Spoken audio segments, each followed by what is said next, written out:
Muy buenos días, amables televidentes de su programa Mujer y Política. Aquí estamos como cada miércoles en su programa para llevar informaciones importantes a cada una de ustedes y también a cada uno de los caballeros que también cada miércoles nos comunican que ven nuestro programa. Vamos a iniciar leyendo la palabra del Señor en el Salmo 125. Es propicio leer con relación a lo que está pasando en Israel, el pueblo de Dios, y por eso vamos a leer uno de los salmos de David, que dice de la siguiente manera: los que confían en Jehová son como el monte de Sión, que no se mueve, sino que permanece para siempre. Como Jerusalén tiene montes alrededor de ella, así Jehová está alrededor de su pueblo, desde ahora y para siempre. Porque no reposará la vara de la impiedad sobre la heredad de los justos, no sea que extiendan los justos sus manos a la iniquidad. Haz bien, oh Jehová, a los buenos y a los que son rectos en su corazón, mas a los que apartan tras sus perversidades, Jehová los llevará con los que hacen iniquidad.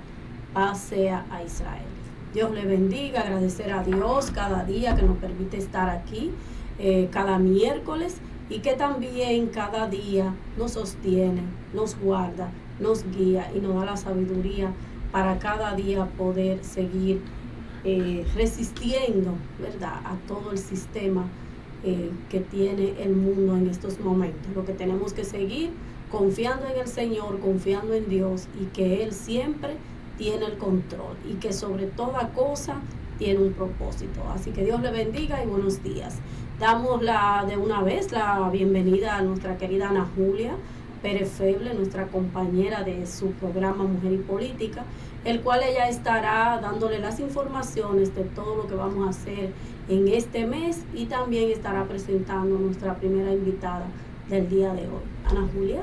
Buen día Keila, y buenos días a todas aquellas personas que nos ven en este momento. De verdad que es un placer para nosotros podernos poner en contacto cada miércoles a las 9 de la mañana a través de YouTube, su programa Mujer y Política. Un placer y un honor contar con su atención. Como bien dices, iniciamos un mes. Este es el primer programa del mes de octubre, y durante todo este mes vamos a estar compartiendo contenido de valor de todo lo que es la salud integral de la mujer. Yo creo que está de más recordar que durante el mes de octubre toda la población a nivel nacional e internacional se involucran en todo lo que es la prevención y la concientización del cáncer de mama, pero no solo del cáncer de mama, sino del cáncer en la mujer en general.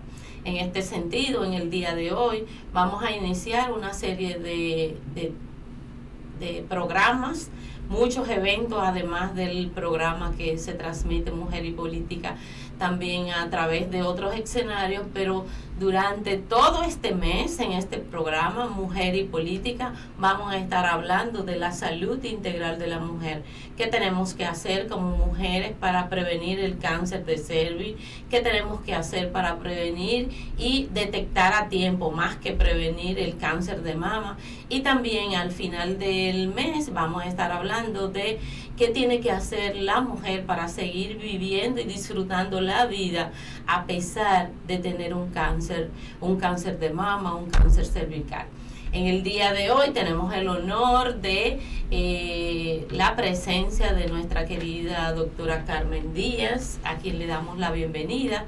Ella, recuerden que es vicesecretaria de la Secretaría de Salud de la Fuerza del Pueblo. Ella es ginecostetra, pero además también aporta en todo, es miembro del Comité Central y aporta de manera activa en todas las actividades que nuestro partido Fuerza del Pueblo, de la mano con nuestro líder y guía, el doctor Leonel Fernández, siempre sirve de soporte, tanto aquí como en Santo Domingo. Así que le damos las gracias porque tuvo que posponer otras reuniones, pero está aquí para compartir con ustedes, todas las mujeres y los hombres que nos ven en este momento informaciones de valor que nos ayuden a todas las mujeres a mantenernos sanas. Bienvenida y un placer. Bienvenida nuevamente, porque es la segunda vez sí, que tenemos gracias a Carmen aquí, aunque ahora con otro objetivo diferente. Sí, muchas gracias, muy buenos días a todos y a todas, aquí más bien a la población de San Pedro de Macorís, a la región y por qué no a nivel internacional, ya que estamos con las redes sociales, estamos con YouTube, estamos ya con diferentes redes y entonces estamos comunicados, interconectados con toda la población. Pues le damos las gracias al programa Mujer y Política. Esta vez estamos nosotros aquí como ginecóloga, obstetra y gerente en salud para nosotros llevar las orientaciones sobre la prevención del cáncer en la mujer. Como decía la doctora Ana Julia, este es el mes de cáncer de la mujer, entonces yo diría que eso es todo el año. La prevención es todo el año y es un trabajo integrado con lo que es educación, salud y la sociedad. Porque llevar las prevenciones, eso nos va a evitar a nosotros o a disminuir lo que es el cáncer. En este momento pues vamos a abordar lo que es el cáncer cérvico-uterino, como dijo Ana Julia y nuestra querida licenciada Keila Medina, aunque este es el mes de octubre, el mes de prevención del cáncer de mama, y también hoy es el Día Internacional de la Niña. No sé si ustedes sabían eso, que es el Día Internacional de la Niña, donde debemos de proteger nuestras adolescentes, nuestras niñas que están siendo abusadas, explotadas, tanto sexualmente como psicológicamente y maltratadas, no solamente en nuestro país, sino a nivel del mundo. Por eso es que hoy es un día especial, que es el Día Internacional de la Niña. Y también hay cáncer infantil, que ha crecido bastante el cáncer infantil, que también en algún momento lo vamos a tener que abordar. Realmente el cáncer cérvico-uterino es una preocupación de la mujer, no solamente de la mujer, sino del entorno familiar. ¿Por qué del entorno familiar? Porque ahí nosotros tenemos que valorar la salud mental de la familia. Inmediatamente se detecta un cáncer cervicuterino que no debería de tener la mujer hoy en día ni fallecer como segunda causa de muerte por un cáncer, porque eso es preventivo. De manera que nosotros debemos de tener las herramientas a nivel de lo que es la atención primaria, que la puerta de entrada de la salud, donde debemos de tener la cultura de que la mujer debe de ir a una consulta sana. ¿Por qué debe de ir a una consulta sana? Porque ahí con su chequeo ginecológico, su chequeo general, el médico conoce a la mujer. De manera que cualquier diagnóstico se podría hacer de manera precoz, especialmente el del cáncer cervicuterino, que la mujer tiene signos de alarma en el cáncer cervicuterino, observa lo que son los sangrados, también lo que son la leucorrea, que la leucorrea son el transudado maloliente, que le llama mucho la atención, y ya cuando hay una irradiación con dolor al contacto sexual, la mujer le llama mucho la atención y acude al médico. Entonces son signos de alarma: el sangrado poscoital, el dolor, la secreción maloliente, incluso ese dolor pélvico que irradia en la mujer. Entonces ya la mujer va teniendo una molestia que la va a conllevar a buscar una consulta a ginecología. Entonces ahí es donde nosotros tratamos de ser empáticos con la paciente, lograr primero calmar a la paciente, porque siempre las pacientes que son diagnosticadas con una patología de cuello, pues entran en depresión, y eso nosotros lo tenemos que evitar. Muchas mujeres cada año pierden su vida debido a que no se detecta a tiempo el cáncer. Con mucha frecuencia en la consulta, yo como médico familiar, parte de lo que le preguntamos a las mujeres siempre es cuándo es la fecha de su último Papá Nicolau. La mayoría, o un porcentaje bastante alto, nos dice: nunca me lo he hecho. Y son cosas que uno ve día a día. Tú has hablado a grandes rasgos parte de lo que son los factores de riesgo para padecer un cáncer cérvico-uterino, que sabemos que no es de la noche a la mañana, sino que va por etapas y que toma mucho tiempo desarrollarse, o sea, mucho tiempo para salvar la vida. Abúndame un poquito para que la población que nos está escuchando, tanto los hombres como las mujeres, porque como bien dice, se afecta a toda la familia, estén pendientes de esos factores de riesgo que pueden favorecer el desarrollo de un cáncer cérvico-uterino. Exactamente, mire, fíjate, los factores de riesgo primero es la edad. Una relación a temprana edad, eso influye mucho. Pero tenemos factores de riesgo como las enfermedades de transmisión sexual, especialmente el virus del papiloma humano. El virus del papiloma humano ahora mismo es, yo diría, el autor principal de una proyección hacia un cáncer de cuello uterino, de cervical, más bien cervical, pero no significa que sea responsable, porque también tenemos factores hereditarios. A pesar de que hay un 15 a un 20% de la mujer que puede tener factores hereditarios, hermana con cáncer, madre con cáncer, un familiar con cáncer. Y eso influye bastante. Entre más cercana es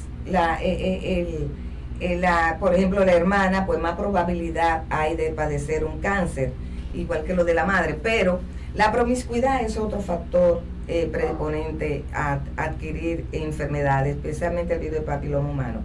El virus de papiloma humano tiene su origen, yo diría, más bien genético. La citología de la que usted habló, que es el Papa Nicolau, que es un término sencillo para la población, esa citología ya hoy en día nosotros la estamos haciendo con la fuente genética de ARN y ADN para buscar la fuente de información para observar si tenemos virus del papiloma humano. Que es lo que comúnmente la gente le llama el Papa Nicolau profundo. Profundo, sí, profundo, sí. Doctora, hagamos un Papa Nicolau profundo. ¿Y cada qué tiempo debe una mujer, ¿verdad?, hacerse ese chequeo preventivo y su Papa Nicolau?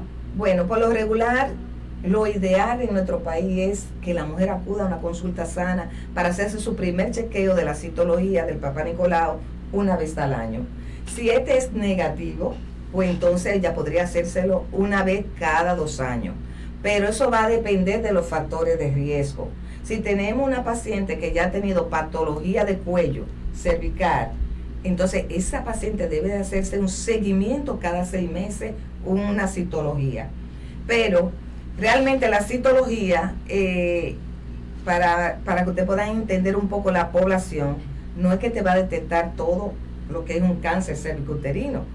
Hay un proceso infeccioso, porque no podemos alarmar a la población de que una inflamación leve, moderada, severa, que sale en una citología, es per se de cáncer, porque entonces tenemos otro medio diagnóstico más profundo. Dependiendo de los resultados de esa paciente, le haríamos otros medios diagnósticos, como es una colposcopía. Ahí nosotros podríamos observar un poco más profundamente las células, principalmente a ver si tiene algunas células atípicas o si tiene alguna célula tipo mosaico, que es un tipo de célula llamativa y predisponente a sospecha de un cáncer. Ahí se toma una muestra y se le hace entonces una biopsia de ese lugar. Se toma parte de ese tejido y se envía al patólogo.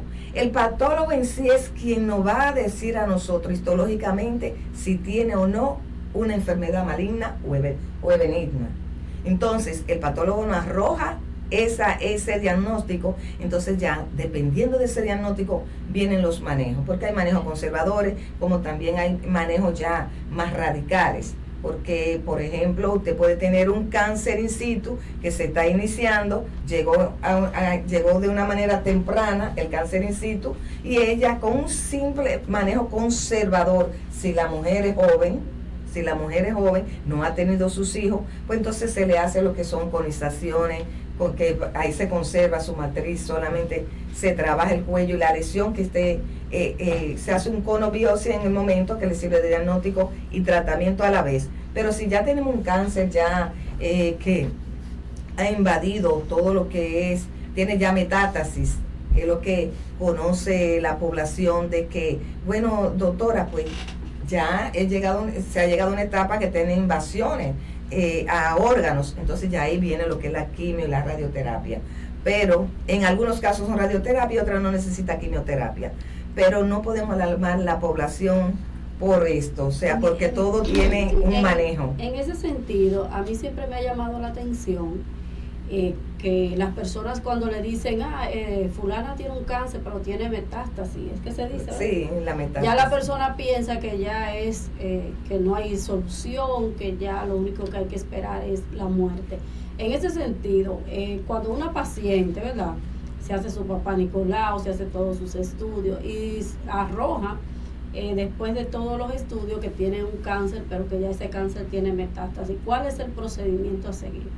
Bien, realmente esos tipos de pacientes lo va a manejar el ginecólogo oncólogo, porque de ahí es que nosotros vamos a partir. Inmediatamente, como mencioné anteriormente, la puerta de entrada a la salud, atención primaria, como la doctora Ana Julia Pérez Feble, que es médico de familia, lo refiere a la paciente que ya tiene sospecha a la ginecóloga. Entonces, el ginecólogo traza las políticas públicas y aplica los protocolos de atención y refiere a la paciente al ginecólogo oncólogo, porque ya esa paciente con un cáncer cervicouterino tenemos una especialidad de oncología. Entonces ellos van a hacer un estadiaje y a partir de ese estadiaje van los manejos en esos tipos de pacientes. Ahora bien, nosotros estamos hablando de una medicina funcional. Nosotros tenemos que ya buscar la manera de que en nuestro país tengan las políticas públicas de que no llegue una mujer a tener metástasis, que no llegue a tener cáncer, sino que con un trabajo integrado, con educación, con la sociedad, llevando conferencias, incluso a los comunitarios también, para dar participación a la comunidad, llevando también esas orientaciones a las escuelas, orientando a la familia, a los padres, y que deben de ir siempre regularmente a una consulta sana. En los países desarrollados ha disminuido un poco el cáncer cervicouterino. ¿Por qué? Porque tienen la cultura de ir a hacerse su chequeo. Entonces, darse su seguimiento, lo llaman. Entonces, ahí es donde habla del amor al servicio, porque es que es donde nosotros debemos de llamar al paciente para que acuda a su consulta. Entonces, esa paciente posiblemente, porque recuerden que hay factores de riesgo que son hereditarios y otros factores de riesgo, como lo que mencionamos ya, diferentes factores de riesgo, que va a haber un porcentaje de pacientes que posiblemente tenga su célula maligna, que ya por ese factor, antecedentes familiares. En algunas, no todas, un porcentaje mínimo, pero podemos nosotros detectar a tiempo si la paciente va de manera rutinaria a los chequeos ginecológicos, a tiempo, porque a tiempo están todos los manejos conservadores, están los manejos que pueden mejorar la calidad de vida de la mujer, porque recuerden que va a haber un deterioro mental, tanto en el entorno familiar como en la mujer. Inmediatamente usted le dé un diagnóstico de cáncer cervical o cáncer cervicouterino. Y realmente vemos cómo en la medida en que pasa el tiempo, las cosas, la complejidad de la atención va aumentando. Significa que no es lo mismo tú tratar a una paciente que tenga algún proceso pélvico inflamatorio a una paciente que tenga un cáncer in situ o que tenga un cáncer más avanzado. O sea que todo va a depender mucho de la etapa en que se identifique o que se diagnostique esa paciente. Por eso se hace tanto énfasis en la detección temprana. Y como bien dices, nuestro sistema de seguridad social está enfocado en lo que es la atención primaria. Y la atención primaria, tanto el médico ginecobstetra como el médico familiar forman parte de lo que es ese primer nivel de atención. ¿Qué es lo que se supone que debemos de trabajar para que no llegue a ese nivel alto de complejidad?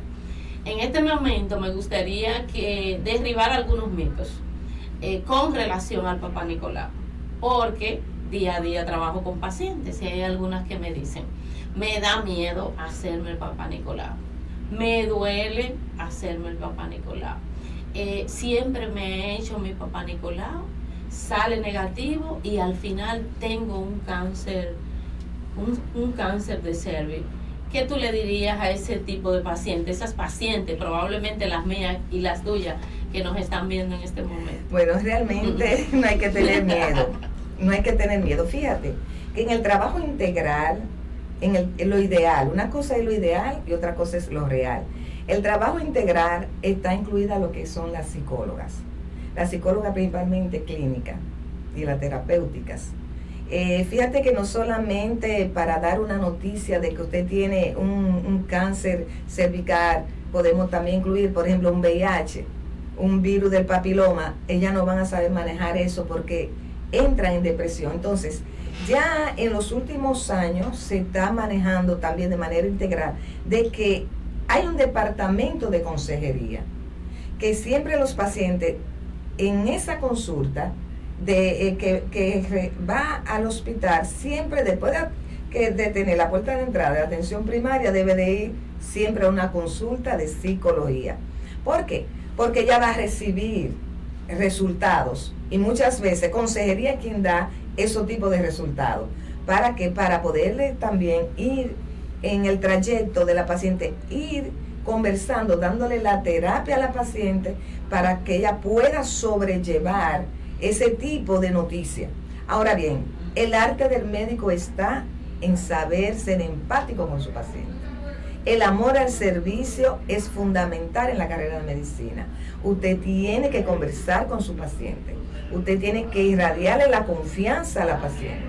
Tener una buena relación médico-paciente es ganancia para nosotros hasta en el diagnóstico, en un 95%, porque usted tiene que tratar bien a la paciente. Entonces esa paciente con todo el amor del mundo, con todo el cariño que sabemos irradiar los médicos, tenemos que hacerle saber a la paciente que no debe de tener miedo, que debe sentirse segura con nosotros, porque con nosotros vamos a trabajarle cualquier competencia que ella tenga, cualquier problema que ella tenga, nosotros lo vamos a trabajar de manera integrada y vamos a estar de la mano con ella y con los familiares, porque ahí también va lo que es la salud mental de toda la familia y de la paciente también. O sea que esto es un trabajo integral, que es lo que nosotros aspiramos en este país, que tracen las políticas públicas de un trabajo integral verdadero y que la puerta de entrada sea atención primaria y que todo también esté ahí en atención primaria. Nosotros tenemos un país que realmente el poder económico no se ha inyectado a atención primaria, exactamente a salud. Y nosotros debemos tener lo que es la red de oncología por regiones. Siempre tenemos que estar trasladando pacientes a Santo Domingo. Nosotros aspiramos a que cada región tenga una red de oncología. De oncología. Entonces, y que realmente no queremos que los pacientes lleguen a ese nivel, porque queremos tener todo en atención primaria, un control total por atención primaria y que la paciente no llegue a tener ningún tipo de enfermedad. O sea, que tenemos que descolonizarnos nosotros hacia una soberanía sanitaria, que es lo que necesita este país, que tengamos todos los medios para evitar que la paciente se enferme. ¿Por qué? Porque eso es atención primaria. Y eso es atención primaria. Todo tiene que ir enfocado en atención primaria. Cuando nuestro país despierte con esto y que también aumente el presupuesto interno bruto, que todavía estamos oscilando entre 1.8 y que todavía nosotros no podemos hablar de una atención primaria adecuada para nuestro país porque no es así. Con calidad. Con calidad. Entonces ustedes van a saber que, por ejemplo, que necesita la población, porque usted tiene que saber qué necesita también la población. Por ejemplo, Carmen, nosotros tenemos en nuestra provincia, entre comillas, digo, un hospital regional. Y los pacientes, como usted mismo decía, las pacientes que son diagnosticadas con el cáncer uterino, ustedes tienen que referirla hacia oncología Santo Domingo.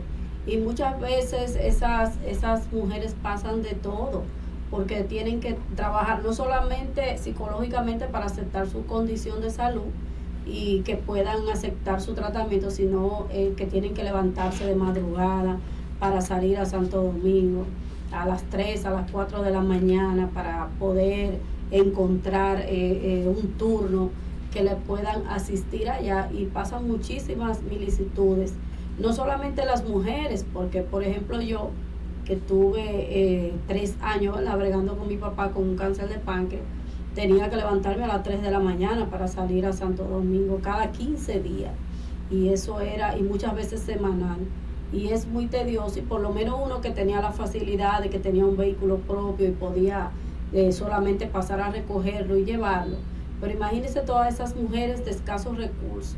Entonces, por eso yo entiendo que debe de haber realmente una política pública enfocada conjuntamente con la Secretaría de la Mujer, para que pueda haber en cada provincia, en cada región, eso que usted acaba de decir, un centro oncológico donde las mujeres puedan ir a hacerse su papá Nicolau, a chequearse, a hacer su chequeo, y si en dado caso son diagnosticadas, que también puedan ser tratadas desde su región o provincia.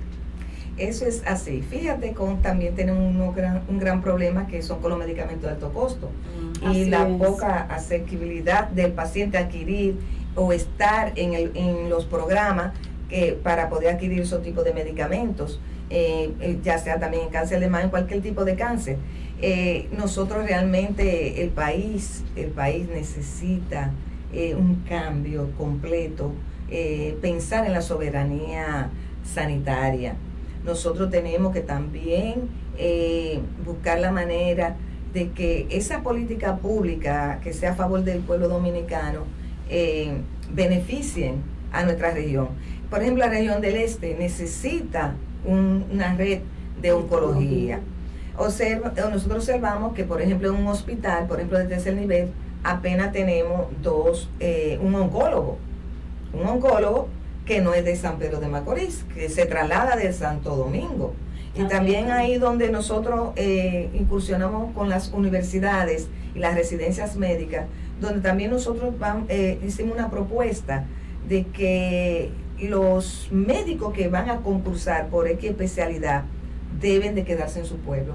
¿Por qué? Porque todos se concentran en Santo Domingo. Entonces, desde Higüey va a pasar diferentes tipos de provincias para llegar a Santo Domingo, donde nosotros no tenemos los proveedores suficientes en la región para poder ayudar a la población.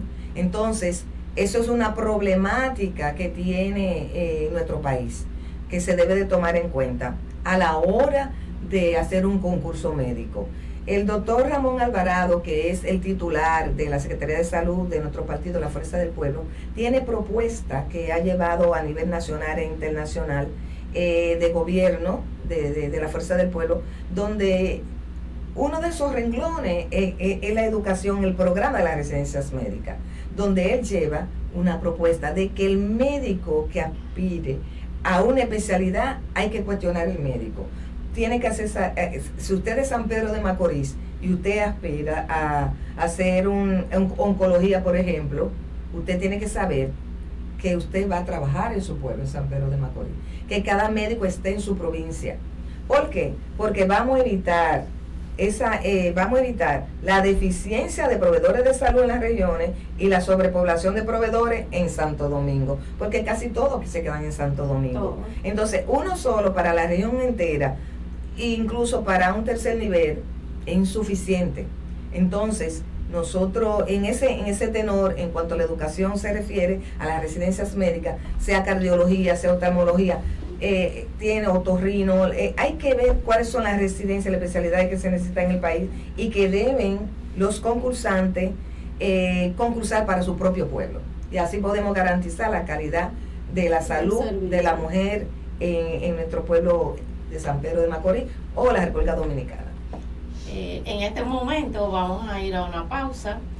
No se vayan, que en unos minutos regresamos. Continuamos con la doctora Carmen Díaz, así como con nuestra compañera de staff, la licenciada Keila Medina, y vamos a seguir hablando de este tema tan interesante y que afecta a tantas mujeres.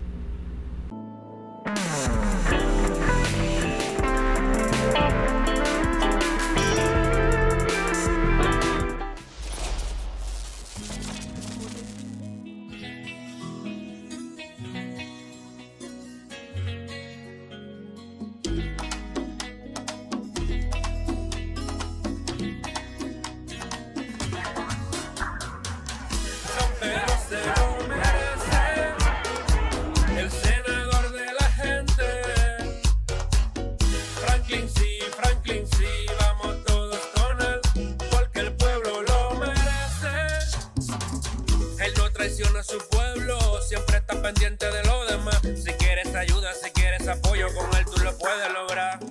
Barrio lindo con Franklin, placer bonito con Franklin, restauración está con Franklin, todos los barrios con Franklin.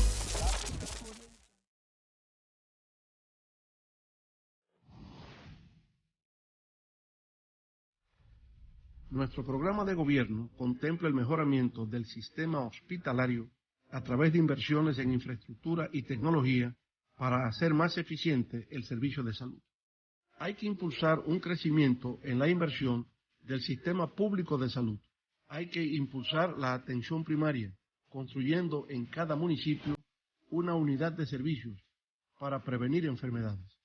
Hay que desarrollar en cada región las ciudades de la salud, con todos los servicios médicos necesarios. Hay que pensar en el bienestar del personal de salud, su salario, su capacitación y su crecimiento profesional. La salud de los dominicanos es nuestra prioridad, porque ella es la base de nuestra existencia como pueblo. No es momento de inventar.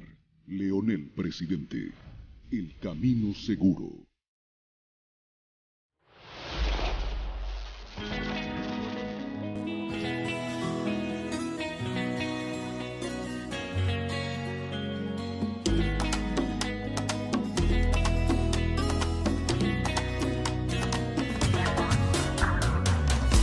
Pedro se lo merece, el senador de la gente. Franklin sí, vamos todos con él, porque el pueblo lo merece. Él no traiciona a su pueblo, siempre está pendiente de lo demás. Si quieres ayuda, si quieres apoyo, con él tú lo puedes lograr.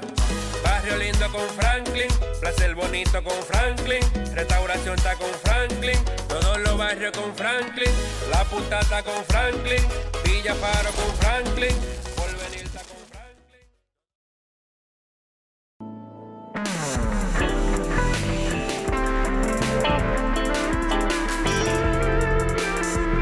Y ya estamos de nuevo aquí en su programa Mujer y Política. Qué bueno que se mantienen ahí con nosotros. Recordarle que este programa sale cada miércoles a las 9 de la mañana a través de YouTube.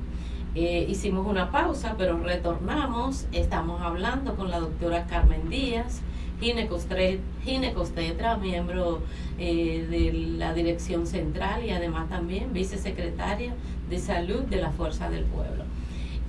Antes de la pausa, hablábamos con relación a todas las vicisitudes que tiene que pasar una mujer, y no solo la mujer, sino también toda su familia, sus alrededores, porque en muchas ocasiones hasta los vecinos, los amigos tienen que dar apoyo. El hecho de que se diagnostique una mujer con cáncer cérvico-uterino, vemos cómo va pasando de mano en mano. Y cuando llega al tratamiento, porque no queremos que realmente la paciente tenga un cáncer, pero día a día lo vemos. Cientos de mujeres pierden la vida cada año por como responsable el cáncer cérvico-uterino.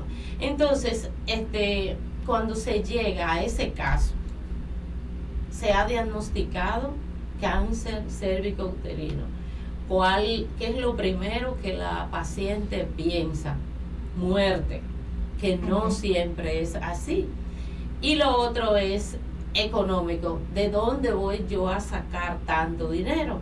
Porque día a día vemos pacientes que andan, como decía la doctora Ru, andan con su receta, andan detrás del senador, el diputado, van a la cámara, porque no hay esa seguridad de que ese tratamiento se le da. Entonces vemos esa debilidad de nuestro sistema sanitario, desde el nivel más bajo, que es la atención primaria, y no bajo porque sea menos importante, hasta el mayor nivel de complejidad, el quinto nivel de complejidad, de atención quinta. Entonces, ¿qué podemos hacer y cuáles son los planteamientos desde la Fuerza del Pueblo, la Secretaría de la Salud, en torno a este tema tan doloroso? Porque solo aquellas personas que lo atraviesan que son capaces de decir exactamente todas las situaciones que atraviesan, todas las situaciones que que pasan. Sí, es muy interesante lo que acaba de decir, doctora. Ustedes escucharon cuando hablamos de soberanía sanitaria, que es lo que no tiene nuestro país. Seguimos dependiendo de la industria farmacéutica internacionales. Entonces, esos elevados costos. Entonces, el programa de los países en vía de desarrollo, subdesarrollados, pues tienen esa debilidad, especialmente el nuestro, que es que dependemos de los demás países. Si nosotros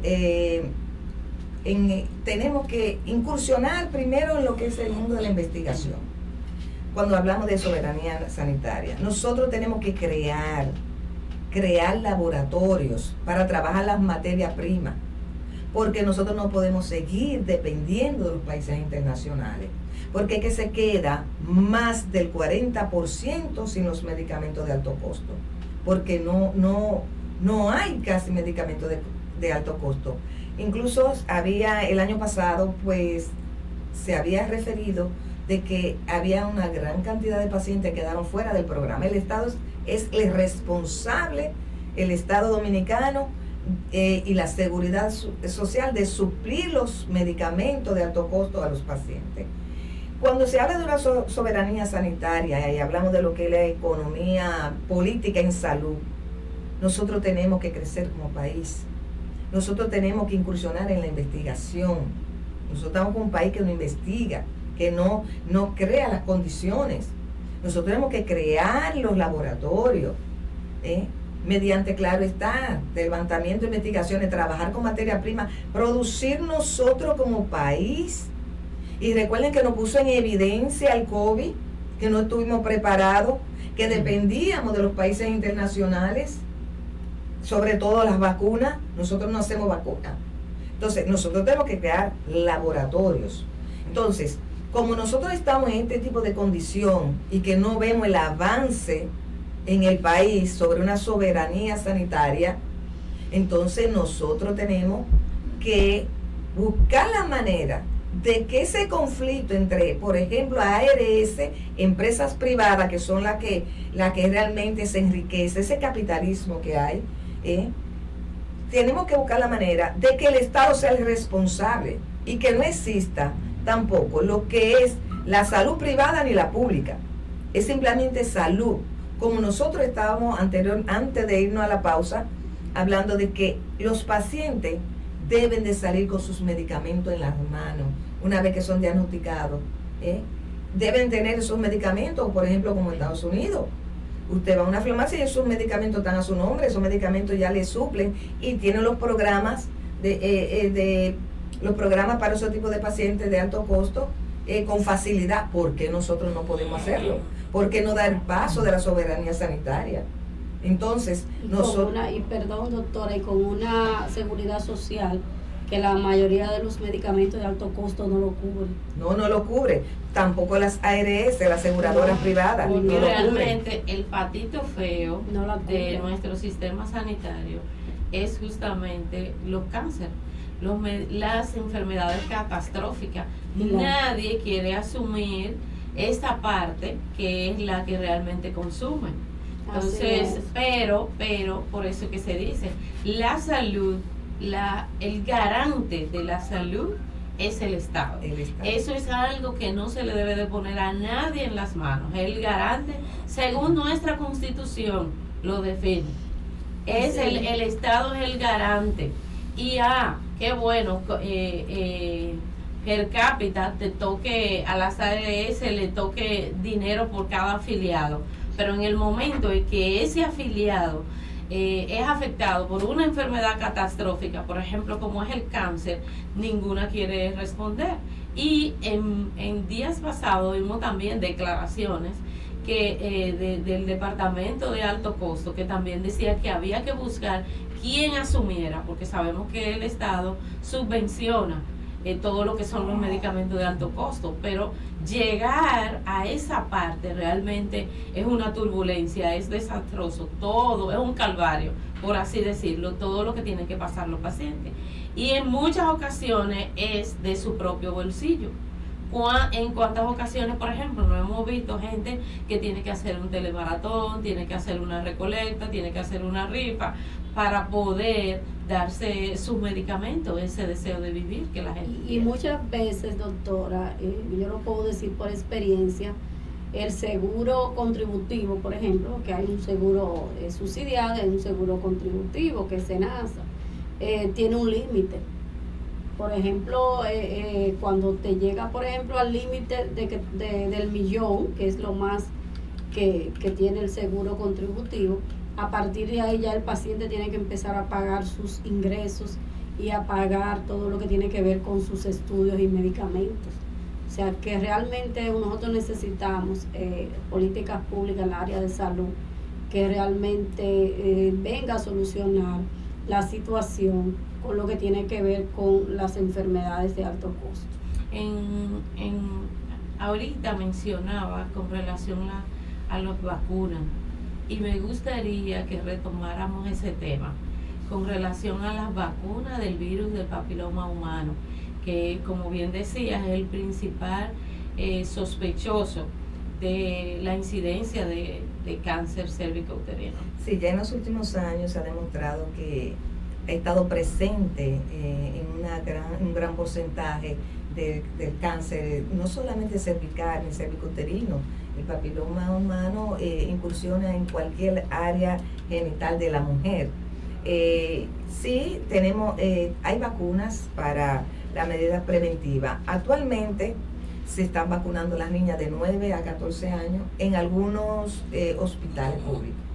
Eso llegó ahora. Por eso es que nosotros hablamos de que deberíamos nosotros de fabricar nuestra propia vacuna, crear laboratorios para eso. Sé que estamos un poquito año luz, pero siempre tenemos la esperanza de que esto pueda pasar con un cambio de gobierno que garantice la salud del pueblo dominicano como debe de ser. Sí, la vacuna, no le voy a decir que es per se 100%.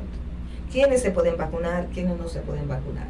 Lo primero que tenemos que saber que tenemos una división, una clasificación del virus del papiloma humano, que es de bajo riesgo y de alto riesgo.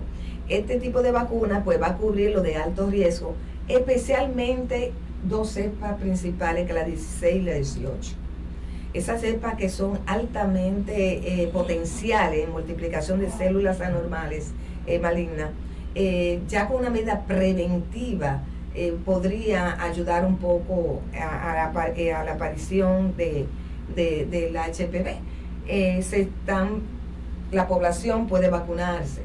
Lo que le puedo decir es que cuando ustedes escuchan que se están vacunando las niñas de 9 a 14 años es en los centros públicos, pero a nivel privado se puede vacunar la población desde el punto de vista que usted tiene que estar segura que usted no alberga el virus, porque son más de 300 y pico de virus y solamente favorece dos cepas, 16, 18. Entonces nos ponemos entre comillas que tanto favorece ponerse la vacuna. Todavía estamos en investigación. La Organización Mundial de la Salud todavía están, todos incluyendo el Colegio de Obstetricia y Ginecología Americano, la FIGO, todavía están haciendo investigaciones más profundas, porque son 300 y pico de cepas virales y que solamente va a favorecer la cepa 16-18. Entonces usted se pregunta, ¿qué va a pasar con las otras? Entonces, eso se pone en balanza, si me vacuno o no me vacuno, pero las niñas, que ustedes saben que ya es una edad de adolescencia, que ya va a entrar a la adolescencia de 9 a 14 años, hay que proteger esa población que viene subiendo, porque aquí hay un alto porcentaje que tiene el virus del HPV. Yo le diría que estamos oscilando entre un 60 y un 70% de la población. No se dan cuenta que tienen el virus del papiloma, porque el virus es como todos los virus. Él aparece. Una vez que entra el torrente sanguíneo, eso no se cura. Nosotros vamos a trabajar la parte sofística, la parte que se evidencia en el cuello, por ejemplo, uterino, pues entonces, y en la vulva, en cualquier área donde esté localizada, que salga una verruga, porque lo que le inquieta a la paciente es, doctora, yo tengo una verruga. Entonces vamos a tratar su verruga, porque ya el virus entró. Entonces, se trabaja esa parte, la parte que está afectada de manera evidencial. En el hombre pasan asintomáticos, casi siempre no se observan anomalía en su parte genital, tiene que estar muy avanzado, que pueda salir, pero casi siempre el 80% son asintomáticos, entonces a ellos no les preocupa. Pero una vez que ya se identifica con la paciente, buscamos la manera de que la pareja sea tratada ambas. En ginecología, en todo tratamos la pareja, porque eso es sumamente importante, especialmente en las enfermedades de transmisión sexual. Entonces sí, deben de vacunarse siempre y cuando estén negativos. Entonces recuerden que también tenemos niñas de 14, de 12 años que tienen ya lo que es unas relaciones sexuales. Hay que proteger esa población, hay que protegerla. Ahora bien, no hay todavía política pública en nuestros hospitales a nivel del país que tenga las herramientas para trabajar con ADN y ARN. O sea, el Papa Nicolau, la citología que ustedes escuchan profunda, no lo tienen los hospitales. Eso es sumamente cara. Entonces nosotros seguimos con lo que es la citología convencional, recordando que, como dice la paciente, me quiero hacer un Papa Nicolau.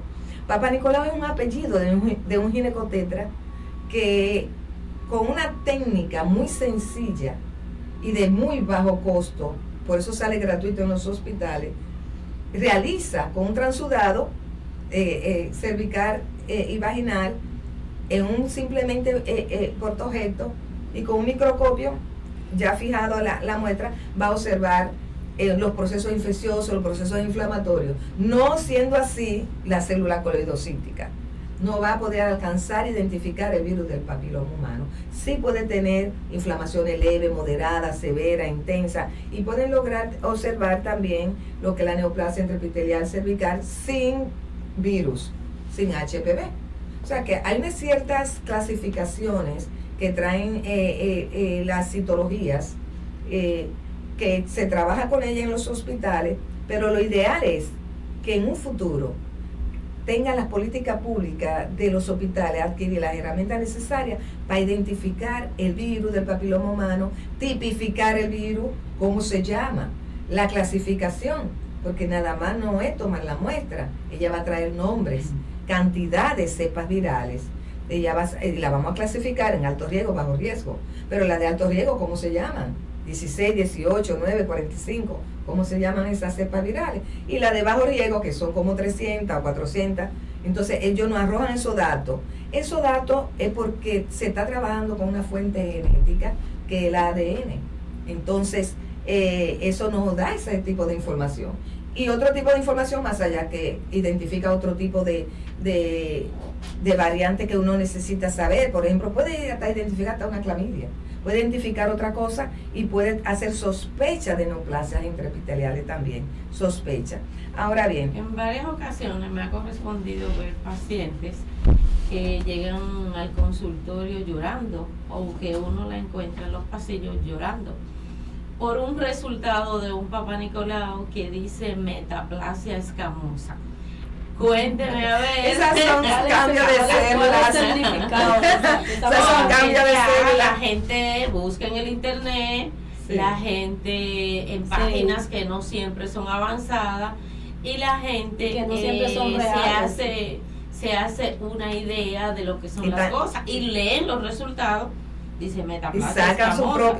Se sacan su propia conclusión. Y una vecina le dice que eso es algo malo, y ahí que viene el problema. Sí. Realmente hay que saber en qué etapa también se encuentra la paciente. Hay que indagar en qué momento le hacen la citología, en qué momento se encuentran ella. La metaplasia escamosa, eso no es tan para la paciente. Ahí es que cuando ustedes hablan de los mitos y los tabúes, que ya creen que ya tienen un cáncer, de esas células que están en transición, nosotros le explicamos bien a ellas cómo son realmente las cosas. Las pacientes realmente se afecta siempre su salud mental. Inmediatamente tiene un Papa Nicolau que ya le llaman positivo, no importa el grado de inflamación, ya ella está preocupada. Y realmente es de preocuparse, porque muchas veces hay que saber tomar una muestra de citología. porque hay falsos negativos y falsos positivos. Y hay condiciones especiales que nosotros tenemos que conversar con la paciente, por ejemplo, que la paciente unas 48 horas tenga abstinencia de las relaciones sexuales, que no esté en el periodo menstrual, o que esté finalizando el periodo menstrual, que no se hayan lavado. Que no se haya lavado enérgicamente, como muchas hacen. Entonces, nosotras tenemos que ir orientando siempre a la paciente sobre eso, porque si llega a una etapa, por ejemplo, lo que más le incomoda trabajar con un paciente que esté en estas condiciones son los patólogos, los citólogos. Los citólogos no les gusta que tomen una muestra de una citología teniendo, por ejemplo, el mismo día una relación sexual, o que el día anterior se le quitó el ciclo menstrual, porque entonces su muestra no es la correcta, no es efectiva. Y que de hecho esas son una de las razones que se han asociado a falso negativo y falso positivo. Y falso positivo. ¿En qué tiempo tiene que ser? Ni 5 días antes ni después de la menstruación. Exactamente. Y mínimo tener 2 o 3 días sin tener relaciones. Sí, unas 48 horas mínimo, unas 48 horas sin tener relaciones y uno haber pasado por lo menos 5 días de haber tenido el ciclo menstrual. Entonces, también para ellos es muy importante porque ahí van a saber en qué etapa del ciclo menstrual se encuentra la paciente. Ellos mismos lo trabajan en la toma de la muestra. Entonces, las pacientes realmente ya no deben tener ese gran temor con el cáncer cervicouterino, porque el cáncer cervical es prevenible desde un punto de vista. Si ella llega temprano a su chequeo rutinario y cualquier anormalía que se encuentre vía vaginal, vía cervical, pues el ginecólogo la detecta también y su manejo va a ser inmediatamente oportuno, de manera oportuna.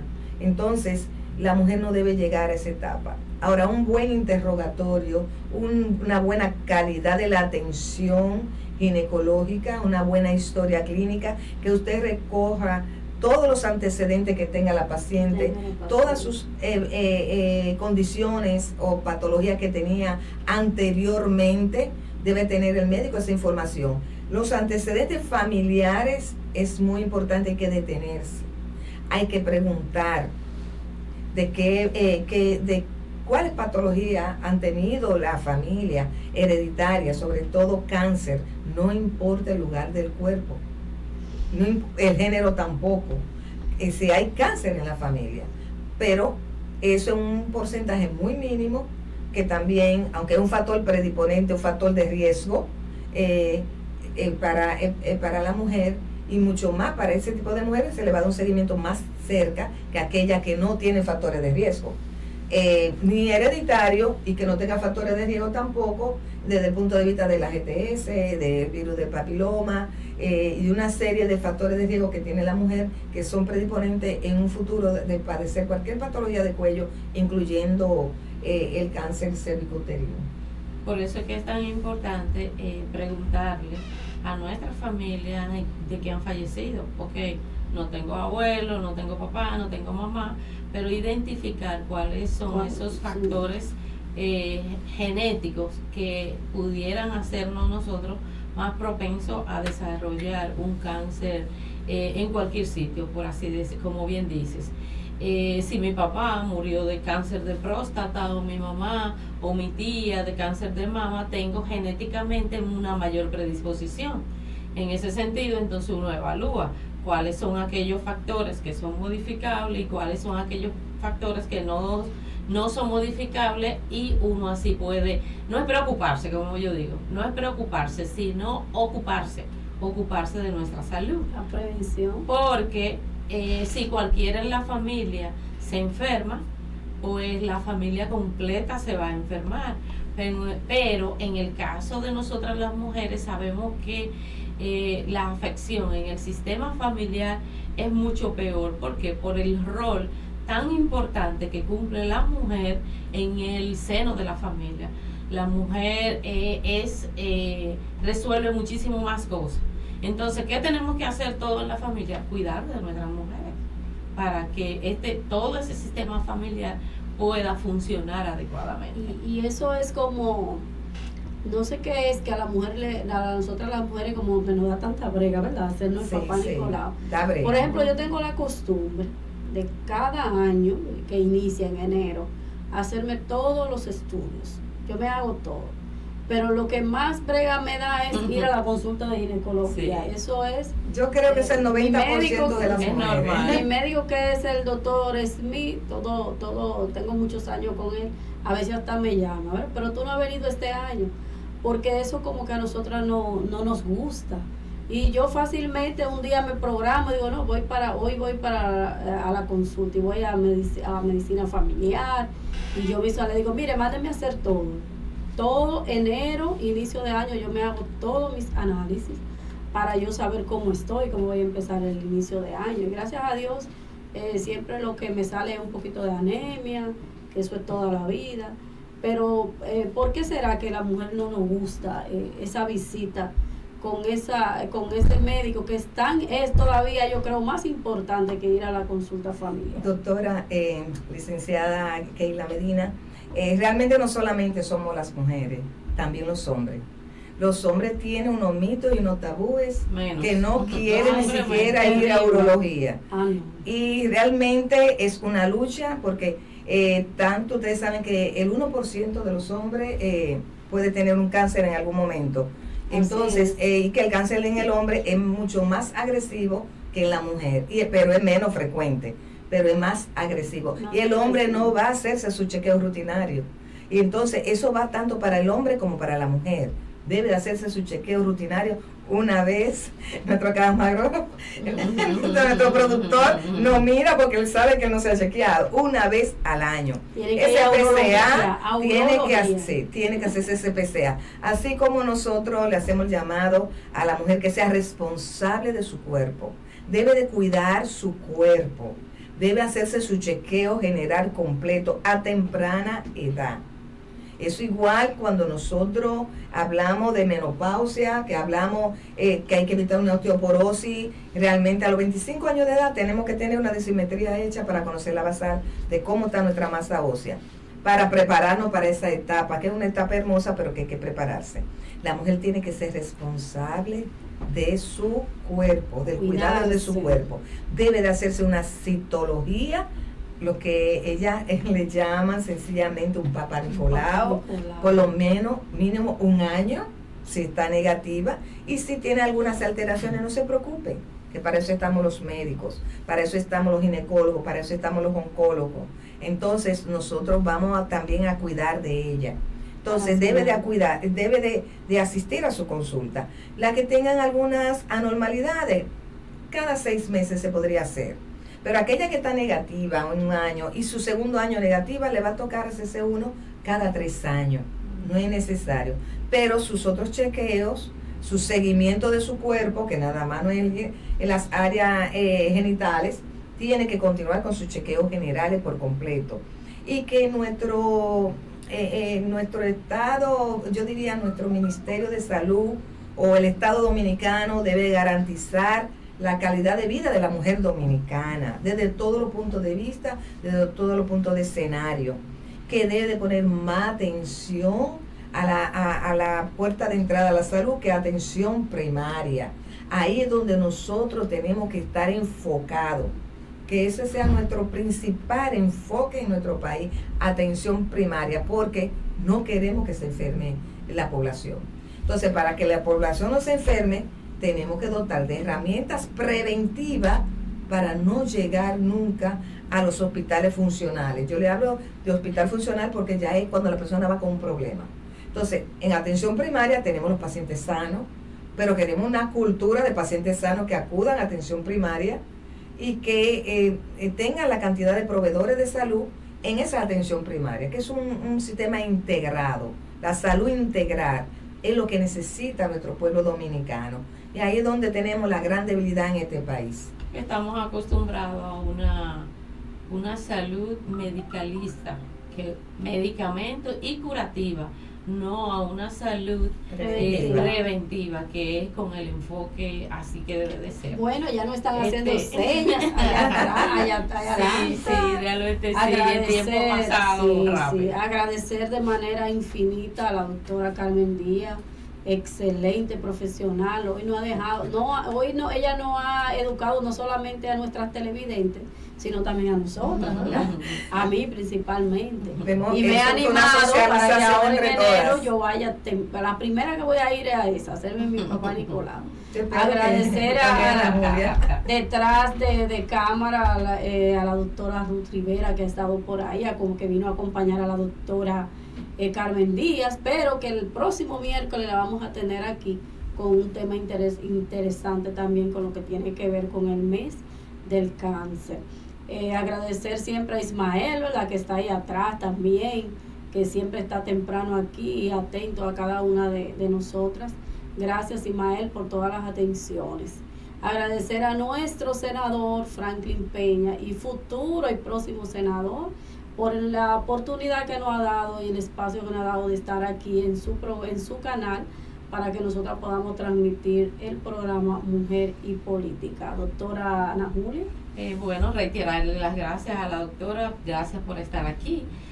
Con mucha frecuencia sabemos que va a estar en este escenario. A todas las mujeres y hombres que nos escuchan y que nos ven, hacerse su papá Nicolau. Como bien dice... Los hombres su PCA.